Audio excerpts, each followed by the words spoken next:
Bom, voltando então à segunda parte da aula de procedimento ordinário no processo penal. Antes de ler a redação do artigo 399, eu antecipo que o que induz o artigo 399 é o seguinte, que o juiz, só depois de recebida a defesa, né? Só depois de melhor dizendo, que o juiz só depois de oferecida a inicial acusatória e que essa inicial acusatória, denúncia ou queixa é recebida, e além disso, que a resposta à acusação é apresentada, só depois de todos esses atos, oferecimento da inicial acusatória, recebimento formal pelo juiz, prazo para oferecimento da resposta preliminar, resposta preliminar oferecida nos autos. Que só com esse oferecimento da resposta à acusação é que nós teríamos o início da fase processual, portanto, nesse momento teríamos aqui o primeiro dia do prazo de interrupção da prescrição, seria o despacho que interrompia a prescrição no processo. A primeira interrupção, que são algumas, né? A primeira interrupção do prazo prescricional, que, segundo a dicção do artigo 399, dá a entender que só depois que a resposta à acusação chega é que nós temos a interrupção do prazo de prescrição e o início da fase judicial. Senhores, a rigor, dependendo da situação fática no caso, dependendo da comarca que se está trabalhando, nós temos um abismo de prazo aí. Não vai ser, não necessariamente vai ser rápido, não é? Em comparação com o 396, estou querendo dizer assim, em comparação com o oferecimento da inicial acusatória e o seu recebimento pelo juiz. Porque o 399 induz que só depois que chega a resposta à acusação já tem a interrupção do prazo prescricional. Esse delay, vamos colocar assim, esse delay, esse intervalo que pode-se ter do recebimento da inicial para o oferecimento da resposta à acusação, são inúmeros fatores. O advogado às vezes é intimado, não oferece a resposta, aí vai passando o tempo. Até que o juiz despache isso, dependendo, tem muito processo na comarca, passa 1, 2, 3 meses, entenderam? Então, demora, é muito longe um espaço do outro. Então, eu não posso admitir, a posição majoritária é essa, é que a interrupção se dará antes e não mais longe. A interrupção se dará mais recente. Quando? Quando o juiz receber a inicial acusatória, em ato contínuo, manda, no mesmo despacho, intimar a parte contrária para apresentar a resposta à acusação. E não, isso no 396, e não na dicção do 399, que induz que só depois que a resposta à acusação chega nos autos é que eu tenho a interrupção do prazo prescricional. E o início da fase processual não é. Em algum diploma legal isso acontece, professor? Fora do procedimento ordinário? Acontece. Por exemplo, no procedimento especial da lei de drogas.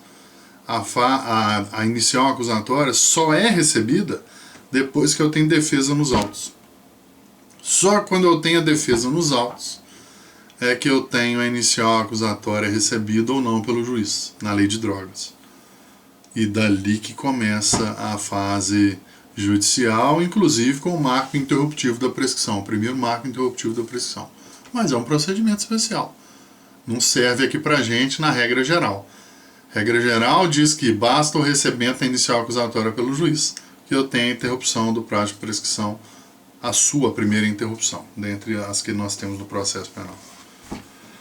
Então diz lá o 399, recebida a denúncia ou queixa, o juiz designará dia e hora para a audiência, ordenando a intimação do acusado, de seu defensor, do Ministério Público, se for o caso, o querelante ou do assistente.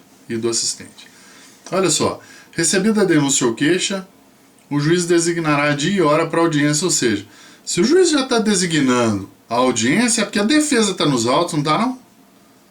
Como é que o juiz já vai sair marcando a audiência você nem sabe se o acusado foi localizado ou não. Então induz que a defesa já estaria nos autos.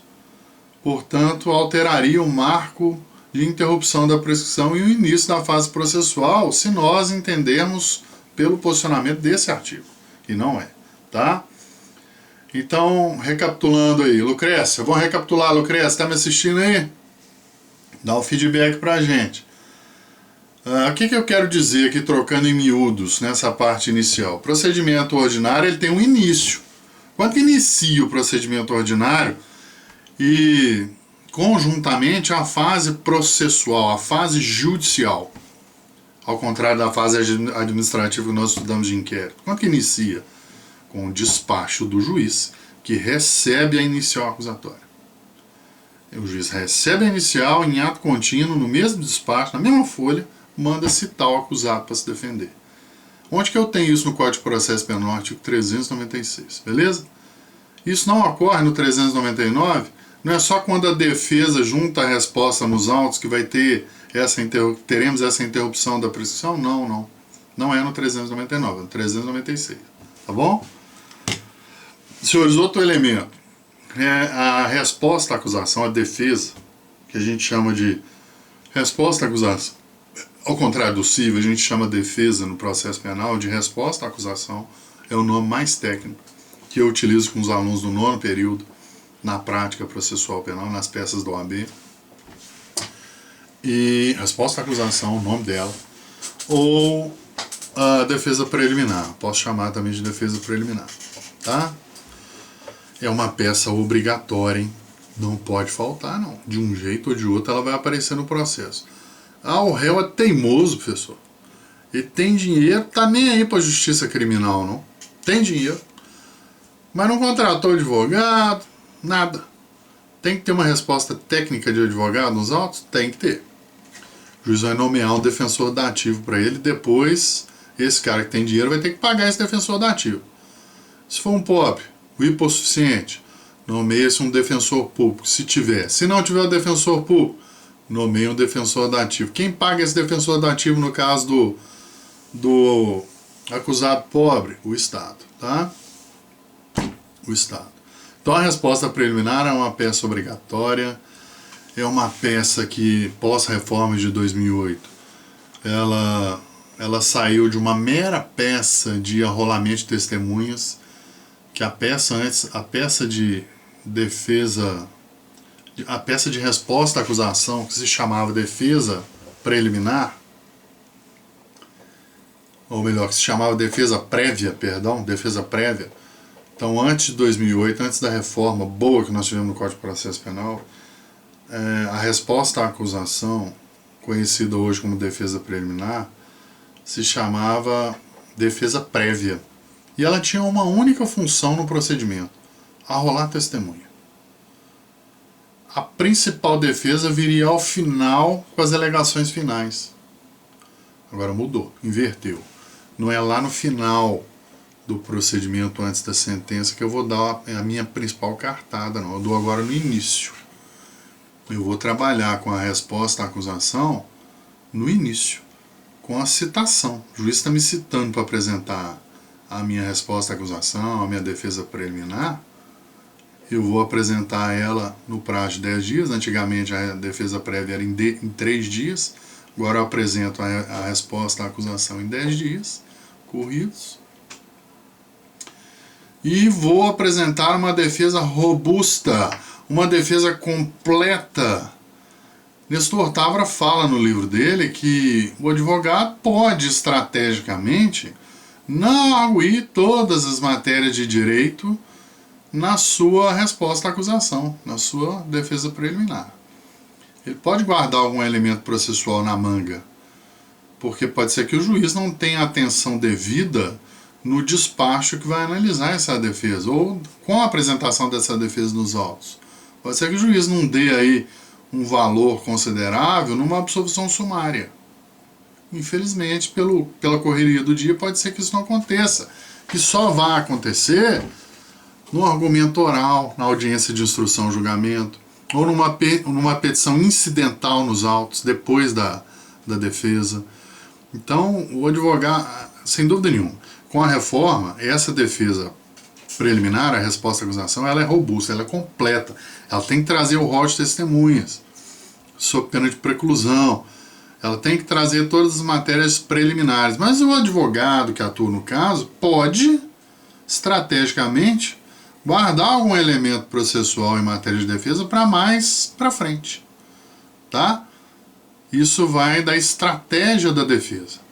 Mas, sem dúvida nenhuma, é uma peça completa, obrigatória, robusta. Tá bom? Completa em aspectos processuais. Beleza. Próximo slide aí. Vamos ao próximo slide. Então o juiz tem que receber a inicial acusatória, né? Antes do juiz dar o despacho dele de recebimento da inicial acusatória, denúncia ou queixa, ele vai ler o processo, não vai? Ele vai ler a petição inicial, que é do promotor ou do advogado na queixa. É o promotor na denúncia ou o advogado na queixa-crime, não é assim? Antes do juiz dar o despacho, antes do juiz redigir o seu despacho, ele vai ler. A gente quer que ele leia, né? Ele vai ler e vai analisar aspectos processuais da petição. Será que a petição preenche os aspectos processuais, os rigores formais de uma inicial acusatória? Ou é caso de indeferimento da petição inicial? Tá? Então, analisem comigo aqui no artigo 395 do Código de Processo Penal. Então o juiz está sentado no gabinete, lendo os autos, lendo a inicial acusatória. Vamos colocar uma inicial acusatória do promotor de justiça. Antes do juiz despachar que recebe ou não, ele tem que passar por esse crivo aí de fiscalização, de verificação dos requisitos processuais da petição. Porque ela pode ser inepta. Olha aí, ó. 395 do Código de Processo Penal. A denúncia ou queixa será rejeitada quando for manifestamente inepta. Como assim inepta, professor? Se o promotor de justiça ou o advogado na queixa narrar os fatos completamente sem lógica em relação aos pedidos. Isso acontece muito nessa geração de computador, na correria do dia a dia, que o cara faz o Ctrl+C, Ctrl+V ali para aproveitar uma carcaça de petição. E aí, na hora de ler a petição do começo ao final, fica um negócio sem nexo. Completamente, uma narrativa fática, completamente deslocada, sem nexo. Tá? Então eu tenho aí a inépcia da petição inicial. É caso, assim, peremptório de indeferimento da petição inicial com julgamento, com arquivamento do feito sem resolução do mérito, nos termos do artigo 485 do Código de Processo Civil, e analogicamente, não é o caso. Por quê? Por que não é o caso? Porque o juiz pode dar um prazo aí para o promotor ou para o advogado emendar a inicial, né? Emendar a inicial. Doutor, tá faltando aí, eu não estou entendendo que você está querendo a emenda inicial sob pena de extinção do feito sem resolução do mérito, nos termos do artigo 485 do Código de Processo Civil. Analogicamente aqui ao processo penal. É um caso aqui de rejeição inicial, indeferimento inicial da inicial acusatória. Tá? Inépcia. Faltar pressuposto processual. Olha o segundo. Faltar pressuposto processual ou condição para o exercício da ação penal. Imagine que é um crime de ação penal pública condicionada à representação. Olha aí, hein? Olha a importância de vocês, futuros juízes, para evitar todo um trauma de um processo penal para o acusado. Então a vítima não quer, nos crimes de ação pública condicionada à representação, ela não quer representar, tanto é que não representou. E o promotor inadvertidamente ofereceu a denúncia mesmo assim. Então a obrigação do juiz é analisar o material que o promotor traz nos autos para ver se existe ali um termo de representação da vítima num crime que a lei determina que seja ação penal pública condicionada. Se não tiver, falta aí um pressuposto processual, uma condição para o exercício da ação penal. É caso de indeferimento da inicial acusatória. Indeferimento inicial, né? É um deferimento absoluto? De cara, sim, não. O juiz pode pedir para o promotor, emenda aí a petição inicial no prazo legal, juntando aos autos a representação da vítima, sob pena de indeferimento do feito sem resolução do mérito, nos termos do artigo 485 do novo Código de Processo Civil. Certo?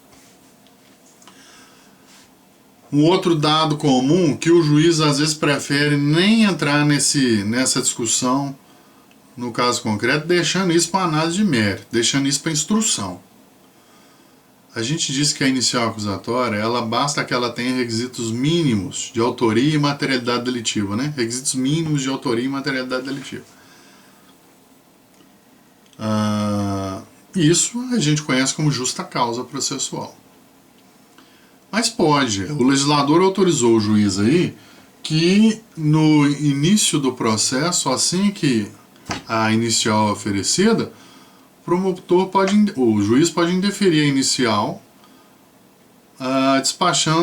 decidindo nesse caso, pelo indeferimento da inicial sem resolução do mérito, por falta de justa causa. Complicado, né? Porque a lei fala em requisitos mínimos. Então aqui a gente tem um juízo de dúvida, né? Requisitos mínimos. Se o promotor, que é o titular, entende que há requisitos mínimos, vamos instruir o feito. Petição está ok? Tá. Tem representação, por exemplo? Tem. Então não vou analisar a justa causa agora. Mas a lei prevê que pode o magistrado indeferir a inicial acusatória, pedindo para o promotor de justiça, por exemplo, despachando, né? Antes de receber a inicial, falando: senhor promotor, você emende a sua inicial acusatória aí e demonstre de forma mais certeira, mais cabal, os requisitos de justa causa. Porque os que estão na inicial acusatória não autorizam a deflagração do processo penal. Pode ser, tá? Beleza? Ótimo. Vamos voltar lá aos slides. Coragem, coragem. Então o juiz faz essa verificação nos termos do artigo 395, não é isso? Do Código de Processo Penal, sobre os aspectos processuais da inicial acusatória. Consequência disso, se o juiz verifica isso, o juiz não extingue de cara, não. Ele manda o titular da ação, seja o promotor ou o advogado, emendar a inicial. Se não emendar no prazo, aí ele extingue o processo sem resolução do mérito, analogicamente nos termos do artigo 385 do Código de Processo Civil. Beleza? Agora nós vamos superar essa etapa. O juiz analisou, petição inicial do advogado ou do promotor está processualmente correta. Vamos aqui receber, é caso de recebimento então da inicial acusatória, vou receber e mandar citar para apresentar a resposta à acusação. Tá? Apresentada a resposta à acusação, aqui que eu vou falar no 397, que trata da absolvição sumária, que é diferente, hein? Aqui o juiz encara o mérito. Aqui há um julgamento com resolução do mérito.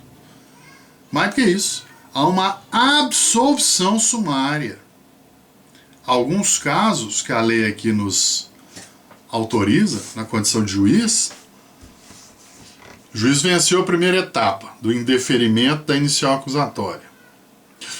Indeferimento, leia. Faltou algum aspecto processual nessa inicial acusatória. Eu determinei que o promotor ou o advogado emendasse a inicial no prazo legal, eles não emendaram. Extinguiu o processo sem resolução do mérito. Extinção do processo sem resolução do mérito. Naquelas 3 hipóteses do 395. Não é? Perfeito. Se a petição está ok, então eu, juiz, já fiz o crivo no artigo 395 do Código de Processo Penal e a petição está ok, Eu só vou falar de absolvição sumária depois que a defesa chegar aos autos. Depois que a resposta à acusação, a defesa preliminar, chegar aos autos. Então fiz o crivo no 395. Ok. Recebo a inicial acusatória pelos próximos fundamentos, eis que preenche os requisitos de justa causa, requisitos mínimos de autoria e materialidade delitiva. Cite o acusado para apresentar a resposta no prazo legal, resposta à acusação no prazo legal, de 10 dias. Publique-se registro centímetros, data, interrupção da prescrição já determinada, começou a contar de novo a prescrição ali, dali para frente, recebimento da inicial acusatória, e juiz de direito, assinatura, juiz de direito, tá? Ok? Chega a defesa aos autos. O cara foi lá, contratou um advogado, ele apresenta a resposta à acusação. Defesa técnica, defesa robusta, defesa obrigatória, que a gente vem falando aqui desde o começo da aula. Aqui, o juiz pode, analisando a defesa e o material de prova que vem junto com a defesa, aqui ele pode enfrentar o mérito, ao contrário de 395. 395 é sem resolução do mérito, mesmo assim ainda o cara tem chance de emendar a inicial. Se ele não emenda a inicial nos aspectos processuais, é que o juiz vai extinguir sem resolução do mérito 395. No 397, nós temos aí um juízo de certeza. Um juízo de certeza. O juiz tem que ter certeza do que ele está fazendo. Sabe por quê? Porque ele vai abrir, ele vai extinguir o processo com resolução do mérito, absolvendo o camarada. Ele vai absolver. Então ele vai abrir mão, esse magistrado, de toda uma instrução processual penal. Recursos. Ele vai abrir mão, na verdade, de todos os aspectos processuais até a sentença. Para o juiz, aquele material que veio junto com a defesa, ele é absolutamente convincente pela absolvição. Então temos aqui um juízo de certeza, não um juízo de dúvida. Tá? Juízo para N1 então, hein? Atenção, hein? Atenção, família Amaral.